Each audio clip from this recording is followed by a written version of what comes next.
I'm here with Braeden Ruud, who is the founder and CEO of Raised Right. I think you said, what is it, which is human grade pet Yeah, food? Is that what it is? That's a it's a human grade pet food company that makes home cooked style whole food recipes for dogs and cats, and we also have a line of single ingredient liver treats as well. we met, I don't even know how many years ago it was when you were at Babson and I was teaching there. And I do remember when we first met and I was, to be honest with you, a bit skeptical, but I tried not to show it. I was like, I didn't really understand the industry. I made you some connections, but so I want to learn today about your journey because now, where are you now? How many stores you in now? Hundreds? Yeah, around 800 stores right now. Amazing to me when I remember the days when you were struggling to even realize if you had a business or not, but you were tenacious, you were driven, you knew what you wanted, and you sort of like hunkered down and got it done. And so I want to know, and were there moments when you just questioned whether you should just get a real job?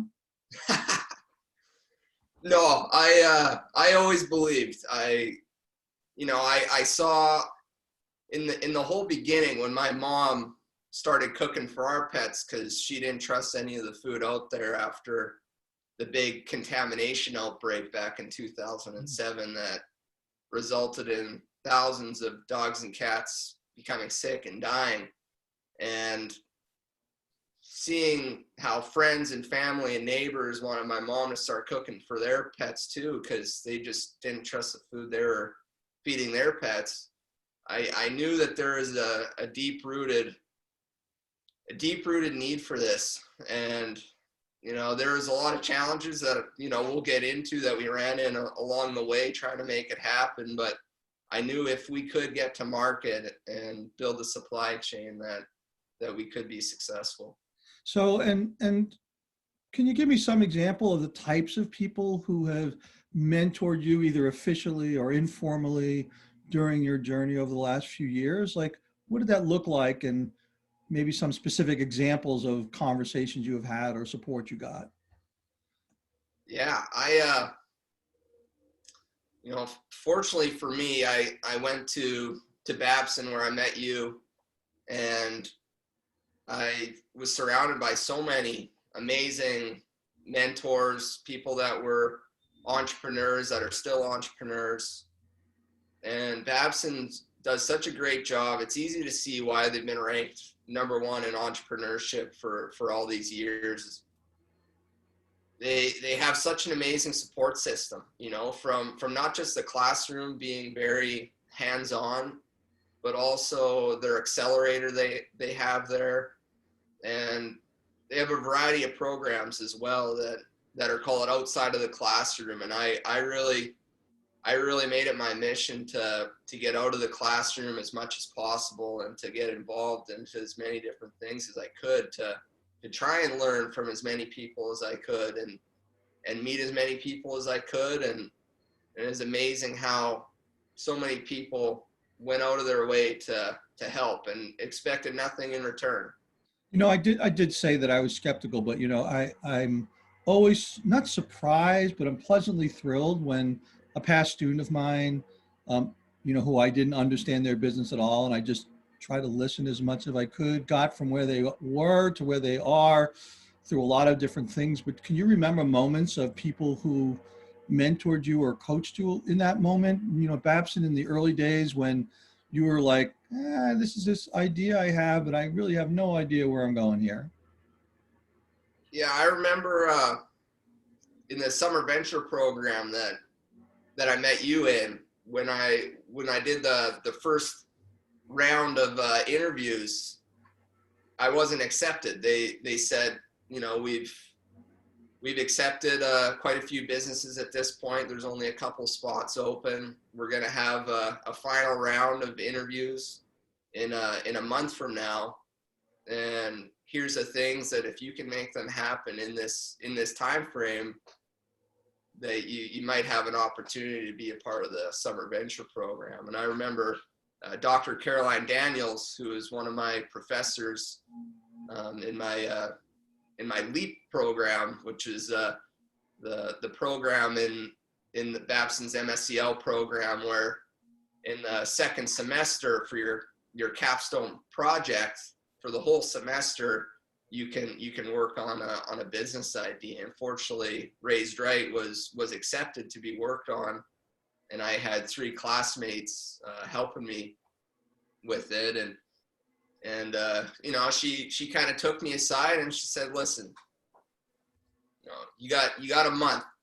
You know, that might not seem like a lot of time, but if you put the hours in, it's a lot of time. And I believe that you can do everything that they said they'd like you to do and more. So, you know, do everything you need to do to still, you know, get your grades and pass the class and get your degree. But, you know, she said, I know your goal is to come out of here with a potential business in hand. And so she just said, just, you know, put your nose to the grindstone and get after it. And I did. I you know, there was you know, they said that they wanted me to come to them with a viable box that I could ship cold product in. Wow. And fortunately, one of the guys I played hockey with in college, I played college hockey at Curry, which is outside of Boston, for 4 years before I went to Babson.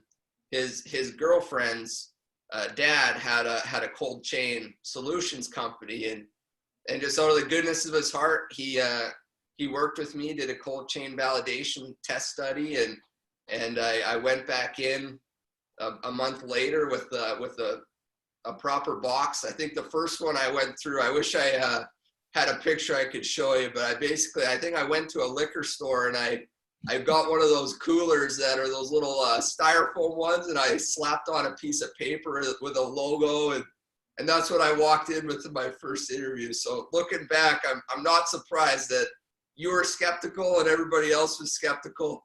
I think I was naively skeptical because you know, I don't, you know, I have a cat, but I would never ever spend the money on high-end food for my cat. She's right here. Sorry about that, Molly. But I do think that it's sometimes as a mentor, it's hard because you don't understand the industry that your students are in and the people you work with are in. And your job is a little harder. Like someone says, oh, I want to do a tech startup around this. It's like, oh, that sounds wonderful. And then all of a sudden it's like, I want to do human grade pet food. And you're like, what? I don't really get it. So you had actually a harder sell to all of us who were trying to help you, who either didn't have dogs. I think dogs were what you were focused on at that time. I think that's what it was. But, you know, it was a harder sell because we didn't, you know, like this, you know, I was talking to a guy this morning from Kuwait who had a donut shop. Like, I eat donuts, I could help him a lot easier. But the reality is, a mentor, you've got to step back and say, he's passionate about this. Let's help Braeden get somewhere and let him get there and let him use his sort of strength and intuition and brilliance to sort of turn this thing into a viable business. So that's sort of, I'm really happy to do that. Now you're in hundreds of stores. You were what, the cover of what magazine did you tell me that you were in? Pet Food Industry magazine. Amazing. Yeah. Amazing. They put us on in October and did a real nice story on us. That was really cool. That was really cool. And that's kind of in the pet industry, for pet stores. That's kind of the magazine that most of these stores read, and that alone was, I mean, we never paid anything for it, and it was some of the best marketing we ever had. As soon as that came out, there was a lot of stores that reached out, and PR is like the best way to get the word out, social media and PR. So, you know, you it's interesting. So your first experience with mentors or business experts were like, yeah, go do this, right? Go do this. It was a challenge to you. Were all of your mentors in that challenge mode, or were some of them kind of a different? What's the, if you think of other mentors, either formal, long-term, short-term, something about the relationship that stood out for you besides just being, you know, like almost like the Wizard of Oz, bring me the broom, and like, yeah. And they get surprised when you show up with it. So bring me the packaging, and then they're like, oh, I wasn't sure I really meant that, but then you get to keep on going, right? So is there any nature of those relationships that stand out for you? You know, what's really interesting is looking back, you know, playing hockey my whole life. I really draw off of those experiences a lot, and I saw firsthand how big of an impact great coaches can make on your performance as a hockey player, and also not just your coaches but also your teammates. You know, there's always something that somebody does better than you, and you can learn from them. And so I think mentorship can come in all forms. It's not just from people that are much older than you and much more experienced from you, but I've learned a lot from people that are younger than me and less experienced, but they have something that they're really good at, that they're better than me at, and I try to learn from them. And so I think, you know, a lot of it boils down to trust. And, you know, as a younger guy, I try to meet people who I can trust, and because if you can't fill them in on what's really going on, if you can't really trust them to fill them in, they can't really help you because they're not giving you advice on what the actual situation is. So you know, we had a saying in college that, you know, we want foxhole people. We want people that if the bullets are flying, that you know that they're there, they got your back, and you can trust them. And the mentors that I've been so fortunate to surround myself with are all people that I know if the bullets are flying, they're hanging in there for the fight. And not only that, but they're gonna put on their general hat and figure out a way to get out of there. Now, many people watching this video are going to be mentors themselves. So what do you suggest to them in order in a way that shows them how to build that trust early on after they meet the person they're mentoring? Do you have any thoughts about how that happens? So much of it, I think, is about feel. You know, you look somebody in the eyes and you can tell pretty quick what kind of person that person is. I don't know, maybe some people don't get that vibe, but I feel like I've always been able to get a good read on people. And, you know, somebody could have the most immaculate background in the world, but if you look them in the eye and you kind of feel like there might be a hidden agenda here or something, you can't trust them, you know? And so for me, it's kind of a vibe, but at the same time, I think the best mentors and the best leaders are the ones that care the most. You know, they want to ask, they want to listen, and they truly care about how you're doing. And it's not for their own personal interests. It's because they want to see you succeed, and they really care. And it's not just about your business that they care about. They care about you. You know, they're asking, you know, how's your personal life? How's your wife? How's your parents? And they, you know, so many of my conversations go well beyond business. I'll ask them for advice of many things, you know? So I guess that would be the best way I could explain that. So I'm going to jump to a conclusion. You're a small town guy who grew up in Western Canada, surrounded by, you know, bison and whatever. Like, does that have any impact on this trust and sort of your calmness about what you're doing? You think that not coming from the big city, the crazy city, helps you in that or not? You know, the funny thing about small towns is if you're going to be a bad person, everyone's going to know you're a bad person. You know, you're going to walk down the street and you don't want to feel shame, you know? So you always want to treat people well. You always want to do the right thing. And because you don't want to be you don't want to have no friends, you know, and you don't want to be looked at as a bad person. And at the same time, you don't want to bring that kind of shame to your family because they got to live in that small town too. Yeah. And so I think there's definitely something about that. And you know, growing up on a ranch too, you know, you talk about trust, those animals, they got to trust you. They rely on you. If you don't feed them, they don't live. And if you don't check on them regularly to make sure that they're not sick and they're all doing okay and they got food, they got water, again, they don't live. So there's a pretty deep rooted responsibility that comes with that when something's life is in your hands. And it goes through the same thing with Raised Right. These pets' lives are in our hands. So we wanted to make the safest pet food possible so that people can trust what they're feeding and not have to worry about, some crazy thing happening from being in the food. So, so you're kind of in a family business to some extent. I mean, it's your business now, right? It's your business, right? Not your family's. Yeah. So my parents are both involved. And so my dad, he now deals with all of our ingredient sourcing. So he took that off my plate probably 6 months after we launched. And then shortly after that, he took over managing the production facility side of things. So and your mother's involved as well? Yeah. So she's our chief nutrition officer. She recently has been having to take care of my 92-year-old grandpa. He moved in with my family because of this whole COVID situation. And so she's kind of almost been a full-time nurse. And so she's kind of taken a bit of a step back for probably since March. But before that, she would come to the trade shows and she loved doing that, and she was really, really great at that. And, she was really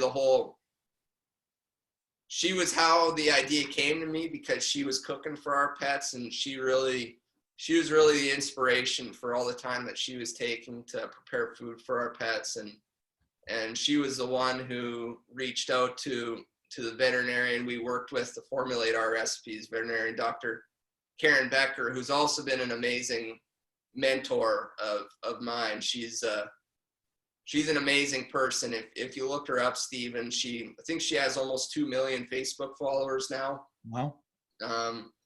I believe she is the most followed vet in the world, and for good reason. She's on the cutting edge of research on animal nutrition. She's made some amazing documentaries, one called the Dog Cancer Series, where she went all over the world interviewing oncologists, not just on the human side, but on the pet side, and other doctors. And she's doing amazing things. So I've learned a ton from her about nutrition. And yeah, so it is a family business for sure. I definitely could not do it all by myself. Your family still runs the ranch, right? Is that separate? Yeah, that's separate. Yeah. So my brother's more the point guy on that. I haven't been as involved in our family ranch since we launched Raised Right. I was a bit more so in the early stages, but as we've grown, I have no time for anything else. Yeah, and so I know at Babson there's a strong family business center. Another place there are family business centers. We see, at least I see, and where part of the world that I work in, there's this real challenge with keeping children involved in a family business. Tell me about the family as mentor.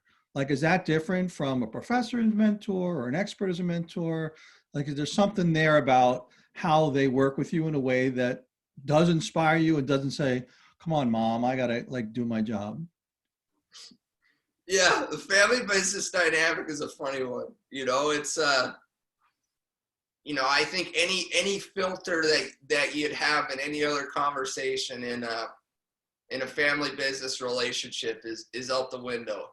So my dad and mom would definitely talk more direct than any of my mentors, and that's obviously natural because they're my parents. And it's not to say that the mentors I have aren't direct. They're very direct, but maybe they say it in a nicer tone, and so you know, my dad, he's a pretty experienced guy. He's been an entrepreneur for most of his life, with the ranching, and he had a management consulting business, which he still does a little bit of. And there was a big corporate backed farm that he was the CEO of for a number of years, and he did a huge road show where he raised over $100 million for this company. So he's went all over the world, Dubai, South Korea, New York City, everywhere to go and raise those dollars. And he understands a lot about business. And, you know, I think the thing he probably draws the most on is his management consulting, where if a farm is in trouble financially, they reach out to him, and he tries to help guide them through getting back into the green. So you talked before we turned the recording on, you talked a little bit about a lot of your travels to try to sell, going to trade shows, knocking on retail shop doors and all of that. When you were, you know, sales is everything, as we know in entrepreneurship. We don't always talk about that at the college level. We talk more about branding and experience and all that. But the bottom line is, without customers, you don't exist. Can you talk about mentors in that process where you had doors shut in your face, success, failure, like, you know, the grind of the road? Like, where did that, you know, who did you depend on during those times when they were challenging or exciting? So the person that immediately comes to mind at this is Sharon Sinnott. You might remember her from the Summer Venture program. She was the one that worked with all the businesses as they're preparing for their big TED Talk style presentation.